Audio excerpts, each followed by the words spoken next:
eruption was so big, it was at least 2,800 times bigger than Mount St. Helens. They didn't understand that they were perfectly normal, scientifically explainable events that were really the Earth was just shaping itself over and making a few adjustments here and there. They thought that those were the gods and that those gods had to be appeased.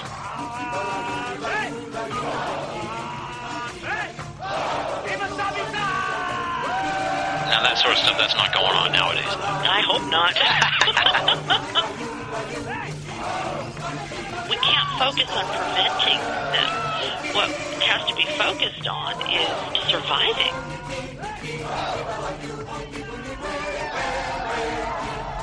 And now, ladies and gentlemen, Binnall of America Audio with your host, Tim Binnall. Hello there, my friends. This is Tim Binnall of BinnallofAmerica.com with another edition of BOA Audio Season 3. It is June 8th, 2008. Thank you very much for your patience last week as we had to postpone the show. My voice was completely gone, and it is sufficiently recovered enough to press onward here with the program. So let's rock and roll. This week's episode goes off the beaten esoteric path as we're going to examine the world of supervolcanoes and calderas with Marie Jones. Longtime BOA Audio listeners will remember Marie Jones from her appearance last season on BOA Audio Season 2. This time around, we're going to be talking about the book that she co-wrote with her dad titled Supervolcano. Fascinating stuff, definitely some alt science material here on the program, as I said, off the beaten esoteric path. Marie is going to give us a sweeping overview of what calderas are and where they can be found, the infamous Toba eruption of 75,000 years ago, the Yellowstone caldera that has many in esoterica buzzing, and which area poses the most danger should a supervolcano erupt. We're also going to wargame a caldera eruption to find out how extensive the damage would be and how, if at all, people can prepare for such an event. In addition to all that, we're going to have some bonus discussion on women in esoterica and the rise of the ghost hunting fad. Some big picture analysis of the esoteric world there with one of the fastest rising and most respected researchers in the paranormal world today, Marie Jones. It's a pleasure to have her back on the program, and I think you're really going to dig this discussion on supervolcanoes. For those of you who are unfamiliar with Marie Jones, let me give you a little bit of background on her. Marie D. Jones has been involved with the paranormal in one way or another for most of her life, which led to a fascination with quantum physics and the writing of her book, Science: How New Discoveries in Quantum Physics and New Science May Explain the Existence of Paranormal Phenomena. Marie is also a New Thought metaphysics minister and spiritual counselor. She holds a master's degree in metaphysical studies, has also studied Wicca, goddess traditions, mythology, and comparative religion. She worked as a field investigator for MUFON in Los Angeles and San Diego in the 1980s and 90s. Marie is a widely published author.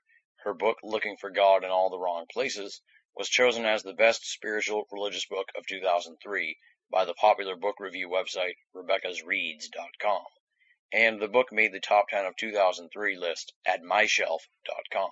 She has also co-authored over 3 dozen inspirational books for Publications International/New Seasons, and her essays, articles, and stories have appeared in a number of anthology series. She now resides in San Marcos, California, where she continues her pursuit for knowledge of both natural and the supernatural. Her website is www.mariedjones.com, MARIEDJONES.com. Check it out. Without any further ado, let's rock and roll. This interview was recorded on May 5th, 2008. Marie Jones talking about supervolcano on BOA Audio Season 3. Ladies and gentlemen, welcome to another edition of Binnall of America Audio. We have a very cool guest here coming back to the show. She was on during Season 2, almost the exact same time of year, exact number episode, a couple episodes later this time, but I'm excited to bring her back. I have a tremendous amount of respect for our guest here. She's one of the preeminent women in the field of the paranormal world. she obviously does a lot of other stuff, and she's branched out into almost as mainstream as you can get and still have one foot in the paranormal, I guess you could say, here with this new book, which she's co-written with her dad. Before we plug that, of course, she's the author of the outstanding book, Science, spelled with a P, P-S-I-E-N-C-E. That's what we were talking about last year. And this year, we're going to be talking about supervolcano, the catastrophic event that changed the course of human history. She co-wrote it with her dad, Dr. John Savino, Ph.D. Our guest is coming back to Binnall of America Audio for a second appearance here, Marie D. Jones. Marie, welcome back to the show. Oh, thank you for having me back. It's a pleasure. Well, it's great to have you back. Like I said, I have a lot of respect for you. You're one of the preeminent women in the field, one of the preeminent researchers, to be honest with you, in the whole field. Thank you. And it's great to have you back. I like your grounded sense of reality and your hard science affinity when it comes to this kind of paranormal stuff, and we need more people like that and less people hooting and hollering. Oh, I totally agree. It is getting to be a little much to take. We'll talk about that later, though. Yeah, exactly. Well, before we start talking about supervolcano, let's bring folks up to speed on who Marie D. Jones is, of course. You can find out more on her at mariedjones.com. That's the website. But for folks who foolishly did not hear our last interview, why don't you give them a little bit of a bio background? Who are you and how did you get interested in all this stuff? Who am I? The eternal question. Well, I was born in the Northeast, and I've been writing since I was a little girl, and I've also been interested in the paranormal since I was, I think I came out of the womb looking for mysteries and trying to solve unknown mysteries. But I started out writing fiction and screenplays and reviews, and I moved into nonfiction fairly recently. And for some reason, I've been successful at it. I've written 4 books right now, just getting ready to sign for a 5th and 6th book. And the daughter of a scientist. My mom was a creative artist, so I got the best of both worlds growing up. And I'm a single mom, and I live in San Marcos, California. And there's a lot I left out, but I don't think people really need to know. Or they can email me, and I'll tell them the personal stuff. There you go. When we last left off, you were teasing us on supervolcano. It was just about to come out, and of course it came out, I think it came out in the fall time, right? It did, in August. So what led you to look into the supervolcano story and the story of the calderas and Toba and, all that stuff, Yellowstone? What made you look into that? Well, it's whenever I write a book, it's because I hear about something, or I'm researching something, and I get so excited that I have to share it with everybody else. That's how I write books. Mm-hmm. And my dad and we had been approached by my publisher to do I had actually been approached to do a real hard science book. And I said, well, I'm not a scientist. I'm a writer, and I have a journalist background. And I said, why don't I bring my dad in on something? He's a geophysicist, and he's got a background in seismology, volcanology, and earthquakes are his specialty. But we didn't want to do just what are volcanoes. I mean, everybody has seen these documentaries about volcanoes. That's no big deal. And, my dad, I had actually seen a pseudo-documentary on the BBC called Supervolcano. I had no idea they even existed. And I mentioned it to my dad, and he started telling me the story of this one in particular called Toba that erupted in Sumatra in Indonesia about 74,000 years ago. And the story just blew me away. I thought, why has nobody written about this? Not only is this an amazing super eruption that literally changed our environment and our climate for years, but it has a genetic link that literally changed humanity itself, and we are still bearing the brunt of those changes. So that's really what got. And then when I was researching supervolcanoes, I thought, oh my God, these things are amazing. God forbid one ever goes, because we're all in big trouble. Yeah. Just from my memory of reading science and reading this book, I can tell you're a hardcore researcher, so you must have been just digging into all this stuff. I love research, and I can get really bogged down in just researching. And at some point, you do have a contract with a deadline, and so at some point you actually have to write the book.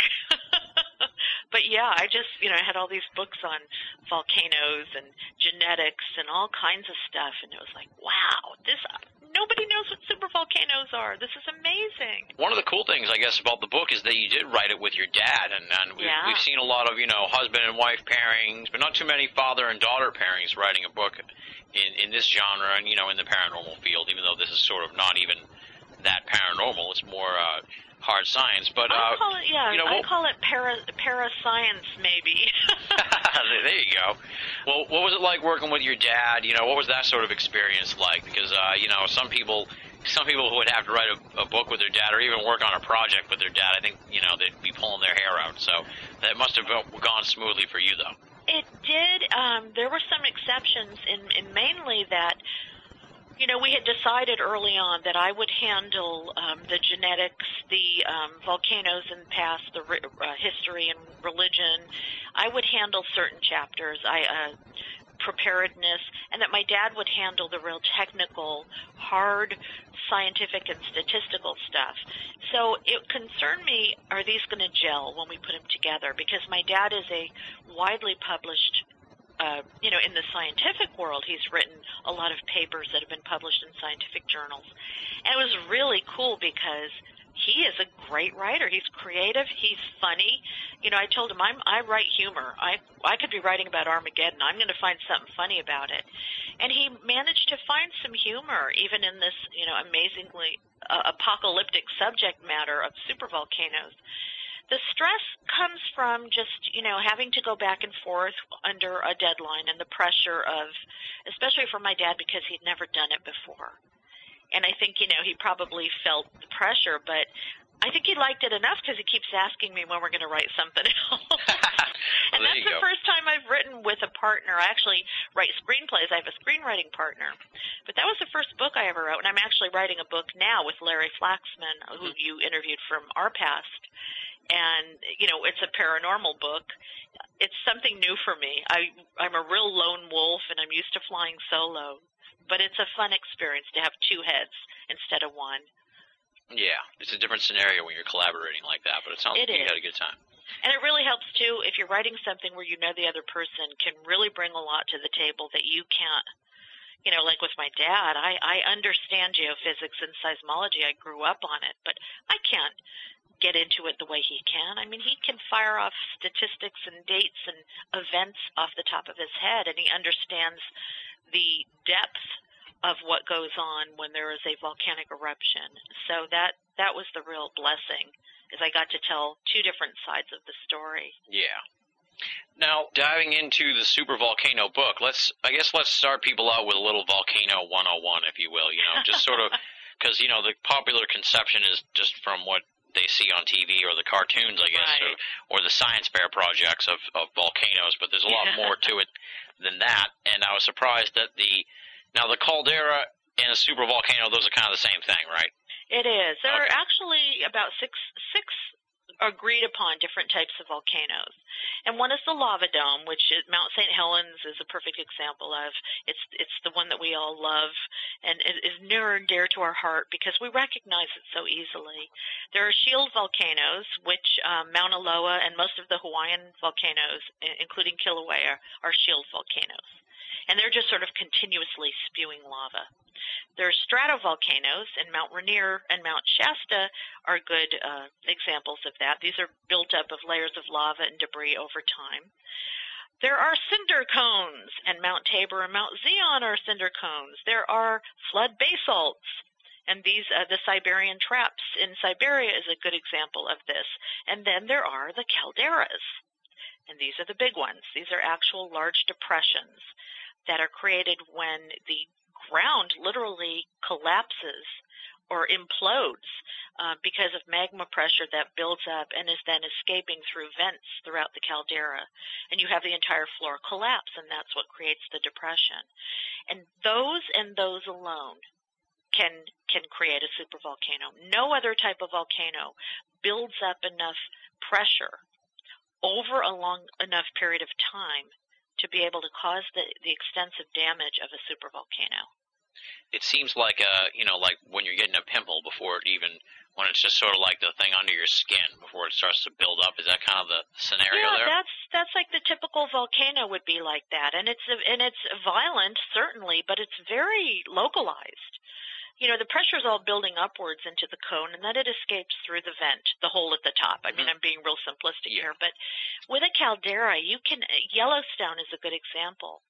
You can have a depression miles and miles wide, and underneath that is a lot of magma, and it is building up pressure. And when that magma begins to move and needs to get out, to release itself, what you're going to see is far different from just popping a pimple, so to speak. Yeah. I mean, to get gross, but that's really actually a great visual analogy if you think about it. I mean, it's like the difference between popping a little pimple and popping a blister that is covering your entire body.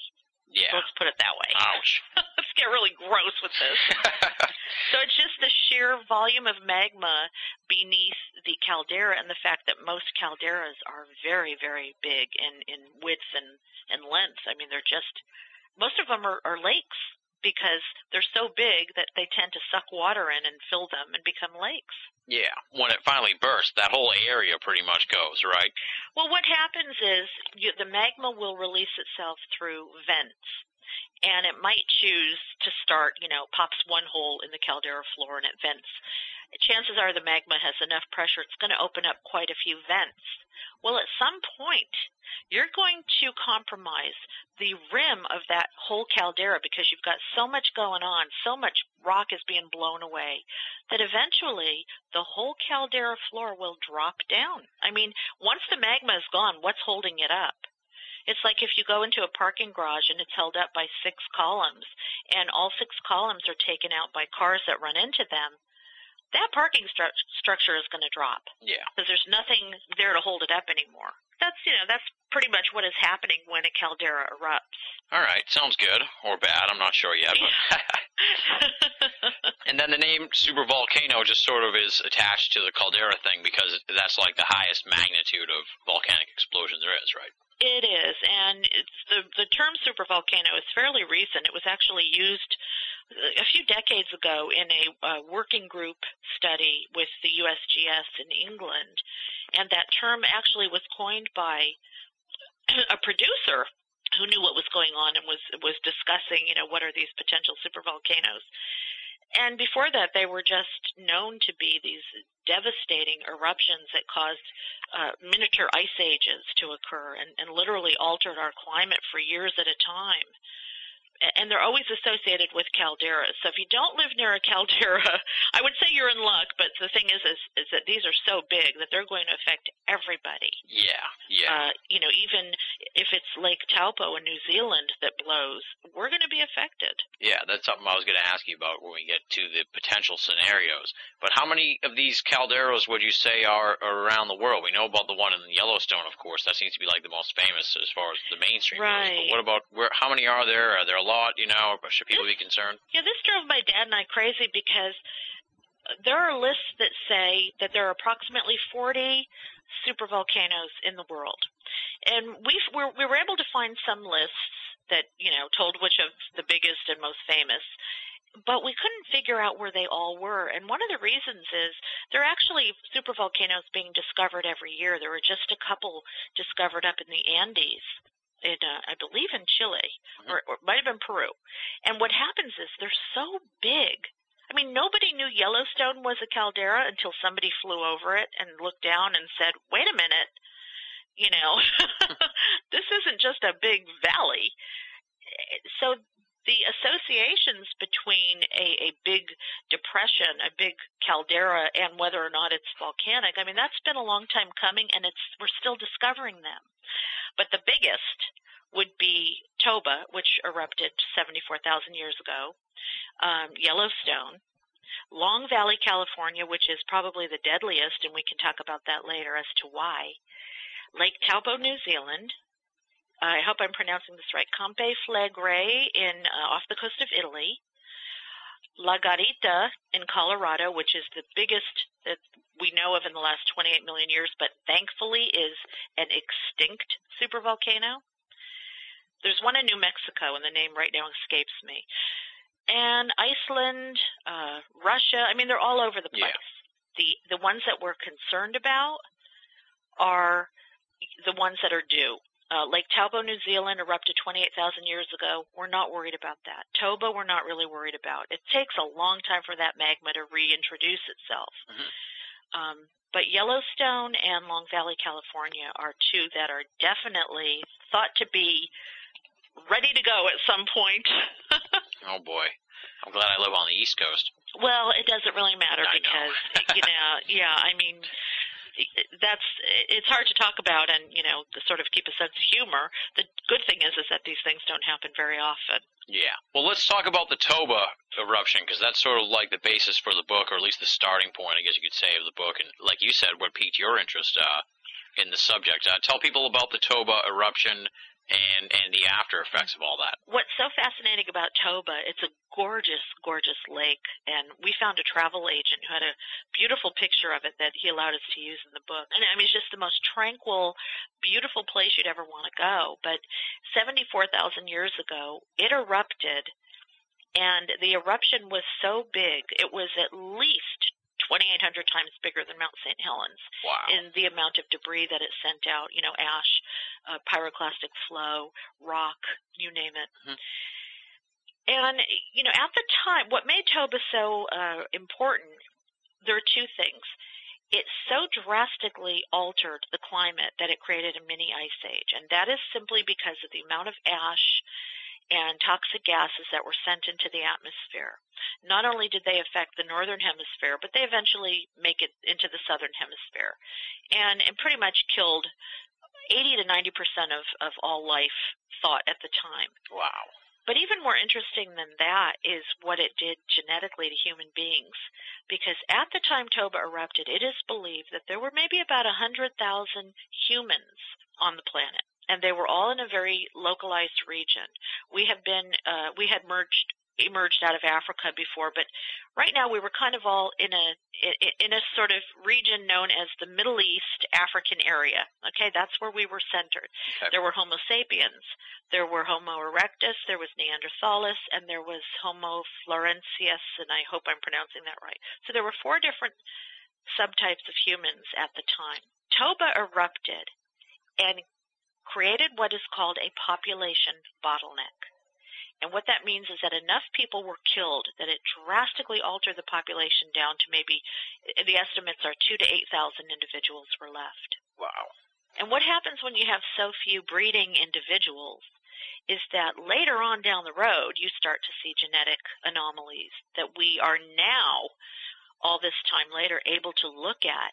And there's a theory that was developed by a professor, Stanley Ambrose, at University of Illinois. He's an anthropologist, and he wanted to know if we're all out of Africa. We've all heard of the out of Africa theory. Yeah. About 100,000 years ago, approximately, we all migrated out of Africa, blah, blah, blah.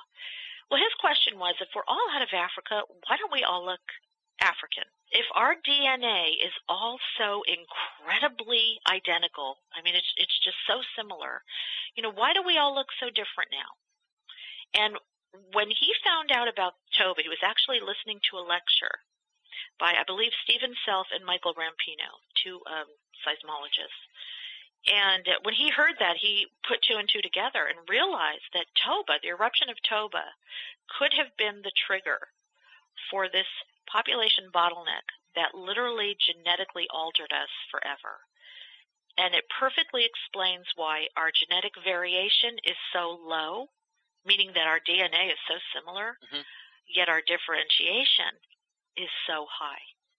Yeah, that's what I was wondering about, actually. I was a little confused about that. I don't understand the differentiation part. If we all have the same genetics, why are the people so different?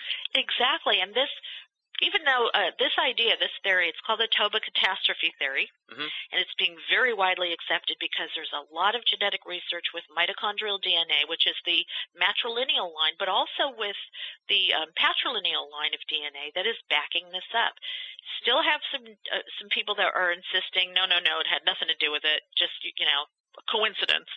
But it's a theory that really has gained a ton of acceptance because it so perfectly explains why our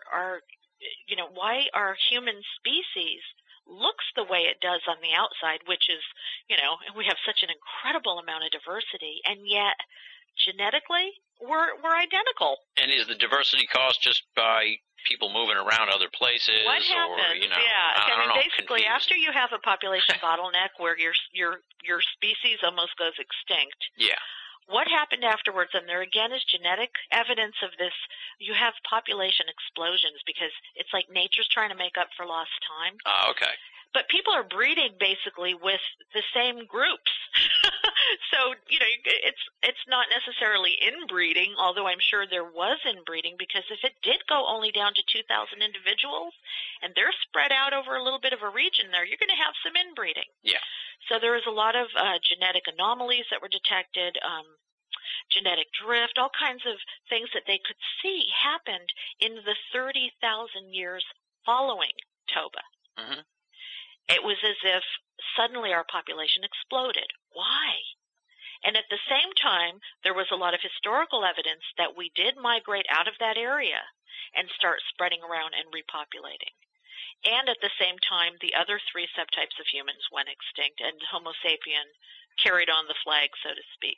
So you've got all this stuff that just fits in perfectly with this super eruption and the 6-year ice age that it caused, which was also responsible for killing off a lot of those people. And not only that, but there are population bottlenecks that occurred at the same time in other species, certain types of chimpanzees, other animals where geneticists were able to see, hey, something definitely happened at this point in time. And it didn't just change humans, it changed other species that were in that region as well. Yeah.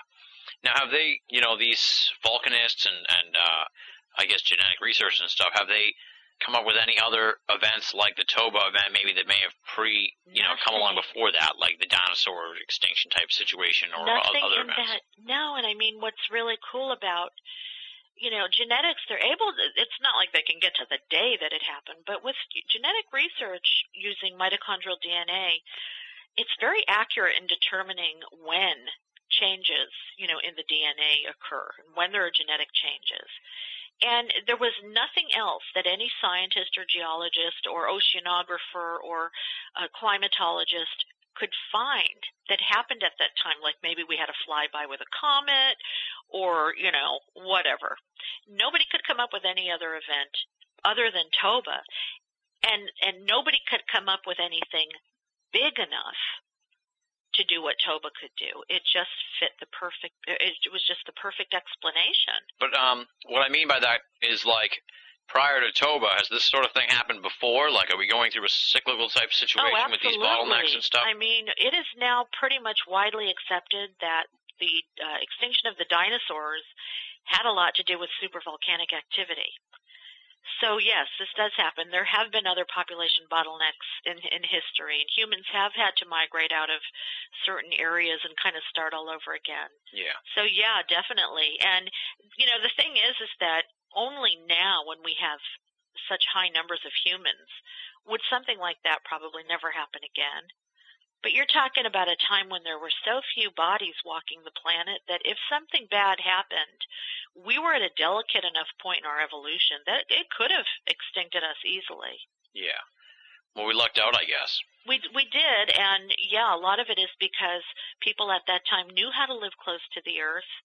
And there were enough, apparently the idea is that there were people that were in caves at the time, or they were in more tropical areas where maybe the ash fall did not affect them as much because of the tree. I mean, there's all kinds of theories as to why certain pockets survived, but they did, because if they didn't, you and I wouldn't be talking. Yeah.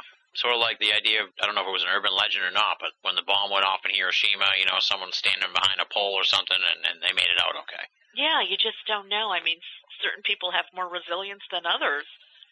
And then one part, now I'm not sure if this is one of the things that you investigated for the book, but I have a sinking suspicion it might be, but that's the cellular memory part. Yeah, and the reason why that actually intrigued my dad and I, because I had read about that.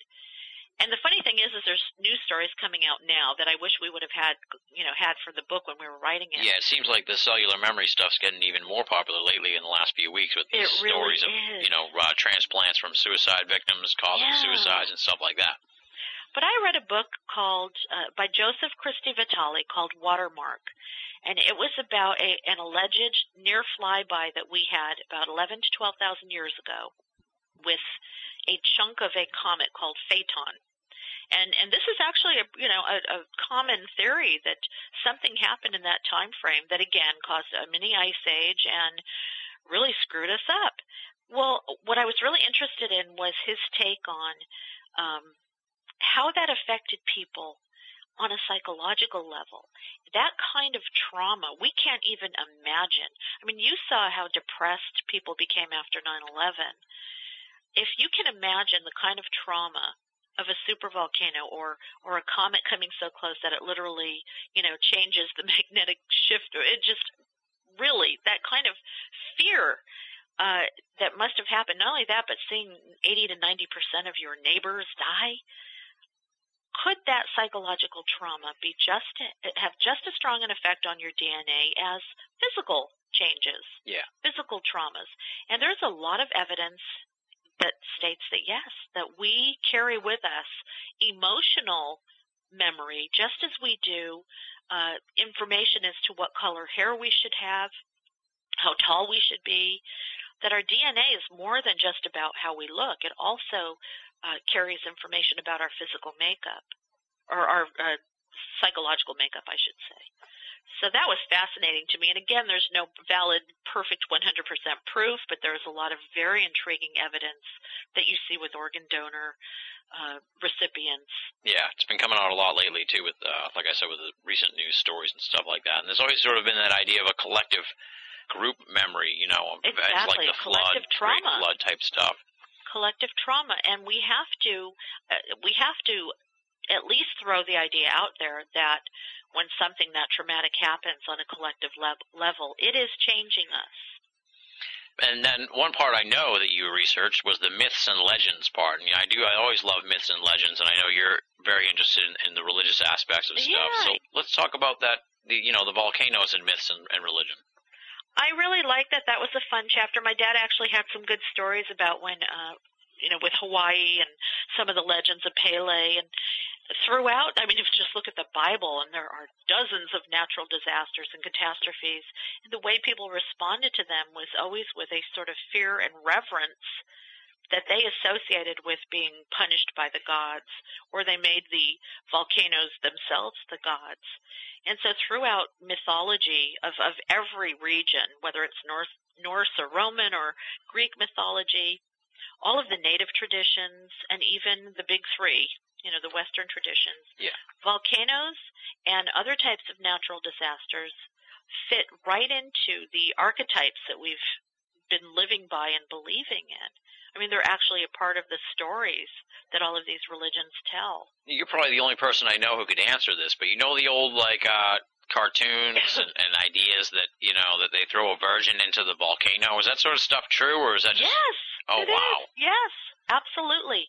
Sacrifices were made to volcanoes, and we're talking about native cultures that had quite a bit of fear of these natural disasters. They didn't understand that they were perfectly normal, scientifically explainable events that were really, the earth was just shaping itself over and making a few adjustments here and there.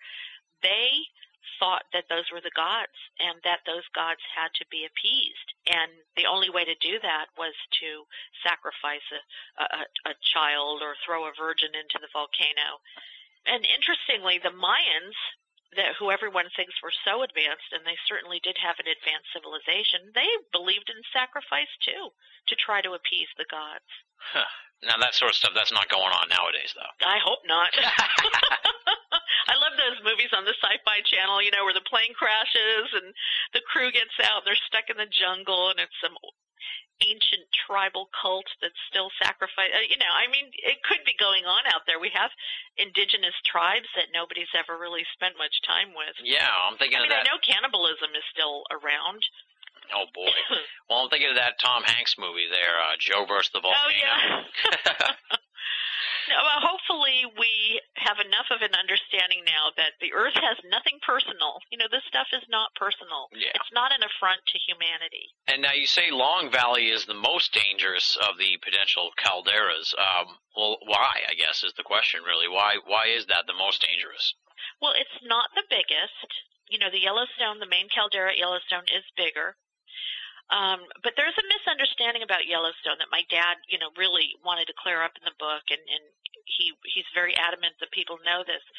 You will hear a lot of people on radio shows or on TV say that Yellowstone is overdue because there have been 3 super eruptions in the last so-and-so years, and, well, one of those was not a super eruption. It was just a plain old eruption. And calderas can indeed have simple eruptions every now and then that don't qualify as being a super eruption. Mm-hmm. And so what happened was people started using this pattern. Oh, there's been 3 and 1 here and 1 here and 1 here, and so now we're overdue. Well, when you take that second eruption out of the picture, we're not really that overdue. Yeah. We're coming close. There's certainly been enough time for a ton of magma to build up, and it is moving. There is activity at Yellowstone. But the reason why we chose Long Valley is because there's been more activity at Long Valley. And last year when we were writing the book, there was a research study released from Scripps Oceanic Institute, which is here in my hometown in San Diego. Mm-hmm. And it stated it was about the San Andreas Fault, which everybody hears about, the big one that's coming, and about how an earthquake of a massive magnitude, possibly bigger than an 8, bigger than anybody imagined, is pretty much imminent. Mm-hmm. Okay, it's going to happen any minute, any day, whenever. Could be 20 years, but they're really pushing that it's imminent.